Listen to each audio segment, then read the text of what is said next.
Good day, I'm Angelica G. Bitico, leader of group number 5. Our topic is about job analysis. Let's first discuss what is job analysis.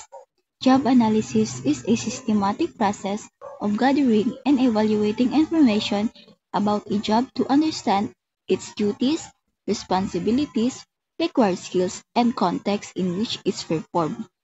Is not a random activity but follows a structured approach to ensure accuracy and thoroughness. The information collected is crucial for various HR functions, including recruitment, training, performance management, and compensation. The focus of job analysis is on the job itself, not the individual currently holding it.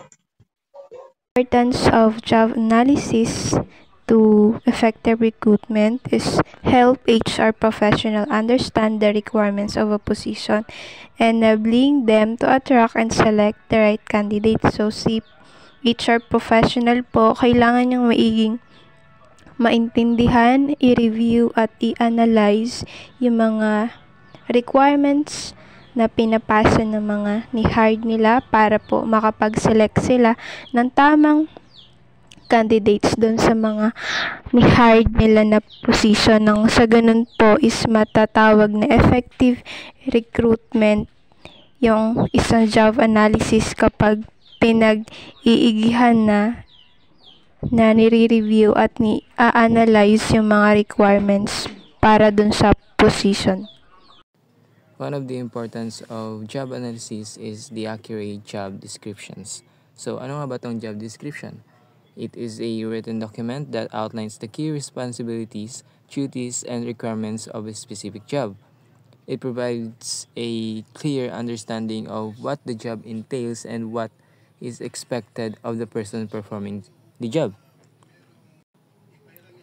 A typical job description includes the job title, job summary, a brief overview of the job's purpose and main responsibilities, and key responsibilities and requirements, qualifications, skills, experience, etc., and performance standards.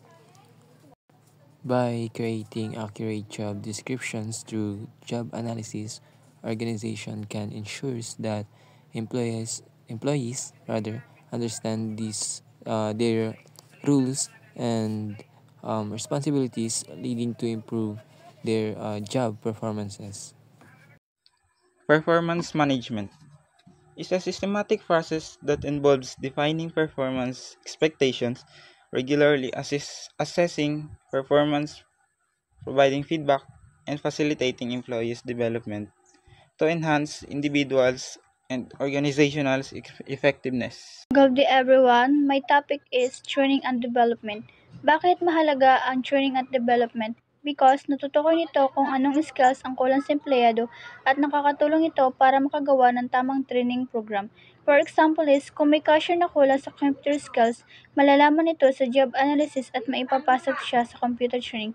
And another example is, kung nalaman sa job analysis na kulang ka sa communication skills, ang mga sales staffs pwede silang i-train sa customer handling and effective speaking. Next is compensation and benefits. This is an reward in an organizations provides employees in exchange for their labor. It plays a crucial role in attracting and retaining top talent, motivating employees and improving their job satisfaction. A well-structured compensation and benefits plan can help companies gain a competitive advantage and foster employee loyalty. For example, bonuses, non-wage rewards, health insurance, retirement plans, and paid time off. Joyce Angelica Minoy, Group 5 reporter. Legal compliance. So legal compliance means adhering to all applicable laws, regulations, and standards. It involves ensuring that a business actions, policies, and practices align with the legal requirements in the jurisdictions it operates in. This includes everything from national and local legislation to industry-specific regulation and internal company policies. So, legal compliance has three aspects, which is adherence to laws and regulations, compliance with internal policies and procedures, and regular monitoring and updates. So, ang adherence to laws and regulations, this includes everything from federal and state laws to local ordinances and industry-specific regulations. The next is yung compliance with internal policies and procedures. So, businesses often have their own internal policies and procedures that must be followed to ensure legal compliance.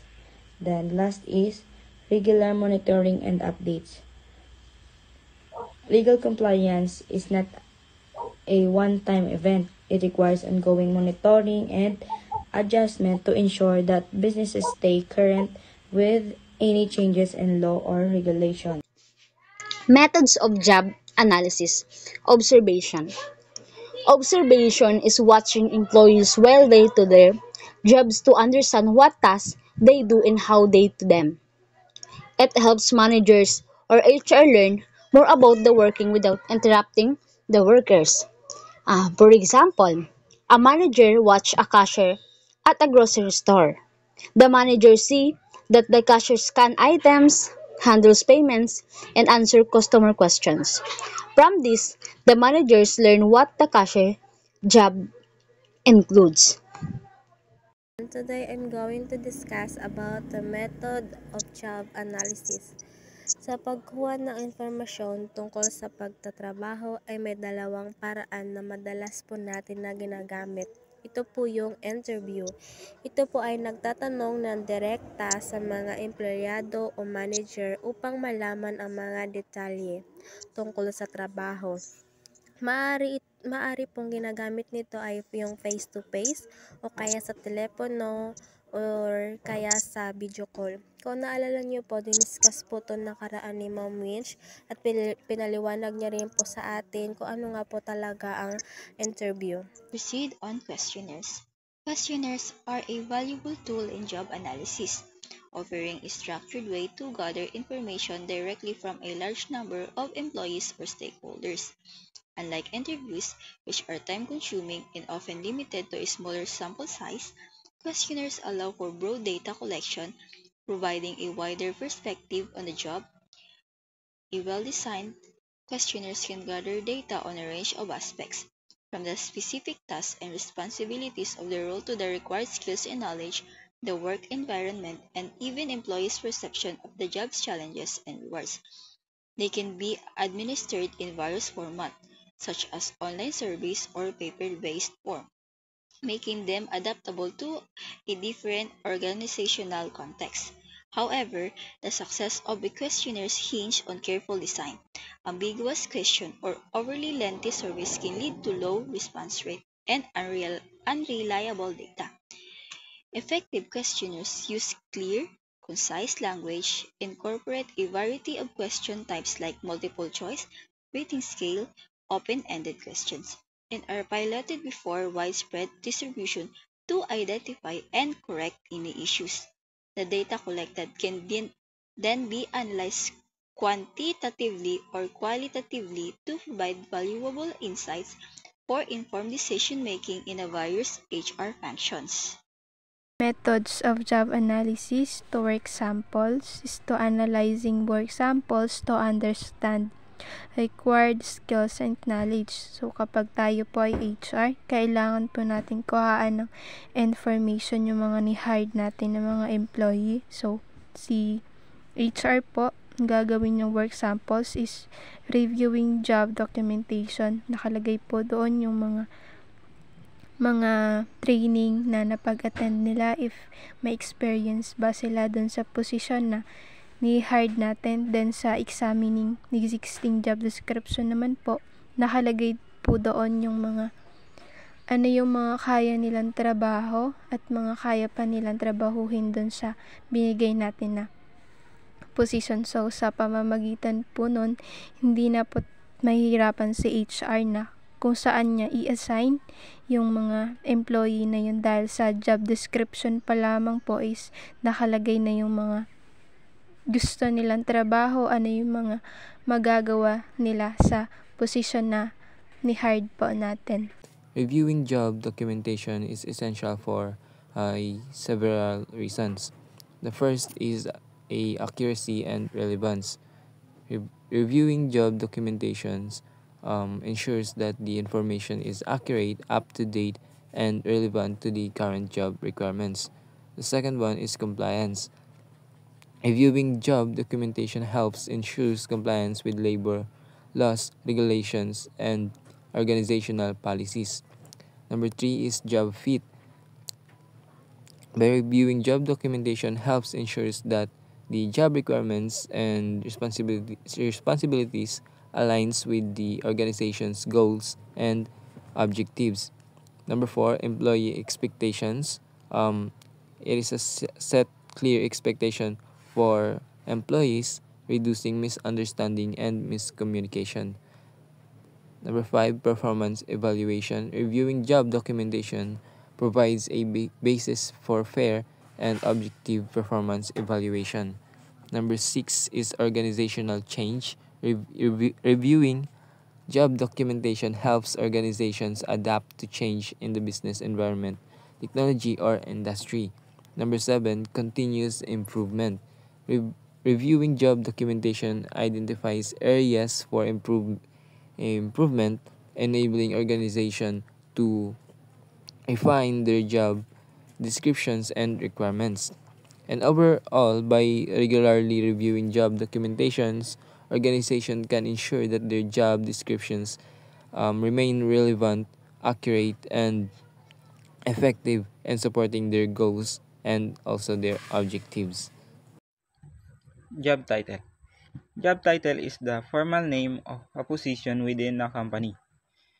It's the official designation used in all internal and external communications. For example, instead of simply saying person who works in marketing, the job title might be marketing managers, social media specialists, or marketing coordinators. The accuracy and clarity of the job title are crucial for organizational clarity and proper record keeping. Next is job summary. Ito yung maikling description ng trabaho or ano yung purpose ng posisyon at general responsibilities. For example is, yung job niya ay cashier and the job summary is responsible sa pag-process ng payments at pagbibigay ng quality customer service sa counter. Next is duties and responsibilities. Ito naman yung mga listahan ng mga specific tasks na ginagawa ng employee araw-araw. For example is cashier duties. Yung mga ginagawa niyang mga trabaho ay mag-operate lang ng cash register, magbigay ng resibo at sukli, at mag-assist sa customer inquiries. Next is required skill and knowledge. This is crucial for both individual and organizational success because they enable individuals to perform tasks effectively, adapt in changing situations, and achieve career goals. They are the foundation for productivity, adaptability, and overall success in a workplace. For example, a job knowledge include understanding accounting principle or contract law, while examples of skills include communication, problem solving, and technical proficiency. Is yung work environment. So work environment encompasses the physical, social, and psychological conditions where work is performed. And it includes the physical setting, company culture, employee relationships, and management styles, all of which can significantly impact employee well-being, productivity, and job satisfactions. Then, merong 5 detailed ang work environment, which is physical environment, social environment, psychological environment, organizational culture, and working conditions. So, kapag sinabi nating physical environment, this includes the office layout, equipment, facilities, and overall design. Then, next is yung social environment. So, this refers to the interactions between employees, including the dynamics of teamwork, communication, and relationship with managers. Then, next po is yung psychological environment. This encompasses factors like company culture, management styles, and the overall atmosphere, which can influence employee morale, motivation, and job satisfaction. Then next po is yung organizational culture. Ito naman yung mga values, yung beliefs, and behaviors that shape the workplace. Then last po is yung working conditions. So working conditions, this includes aspects like pay, benefits, workload, and work-life balance. Yun lang po. Thank you. Next, we have tools and equipment. Tools and equipment is one key part of a job analysis. It refers to the tools, machines, and technology that a worker uses to do their job. When doing a job analysis, it's important to know what tools and equipment are needed. It helps in training workers, buying the right tools, and making sure the work is done safely and correctly. Meron po tayo sa key components of a job analysis. Meron po tayong supervision. Ito po yung tinatawag natin na tagapamahala. Maaring maluwag, katamtaman, o mahigpit o kaya depende sa trabaho natin. Kaya meron po tayong tinatawag na supervisor. Ito po yung nag-guide sa atin kung okay pa ba, kung tama pa ba ginagawa natin. Kaya maswerte po tayo kung mga supervisor natin is yung maluwag o yung hindi siya ganong mahigpit sa atin. Ibig sabihin lang po nun is yung ginagawa po natin pagtatrabaho sa isang kumpanya is tama po. Kaya po ganun. Meron po tayong relationship. Ito naman po ay yung ugnayan ng mga empleyado sa ibang empleyado. At sa panglabas na contact, tulad ng mga kliyente, supply o kaya partner.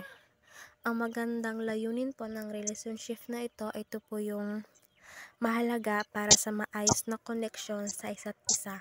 Kasi po, kung hindi po maganda yung relationship natin sa kapwa natin trabaho, ay hindi rin po magiging maganda yung kakalabasan ng trabaho na ginagawa natin. Magiging conflict po yung mga bagay-bagay na dapat ayos naman po talaga. Kaya dapat po sa isang company, yung relasyon po ng bawat isa is okay para maging maayos at malinis po yung mga trabaho na dapat nating ginagawa. In summary, job analysis is a vital process that helps organizations understand the requirements of a job and make informed HR decisions. Effective job analysis enables organizations to create accurate job description, improve HR practices, and ultimately achieve their business objectives. That's all po. Thank you everyone for listening.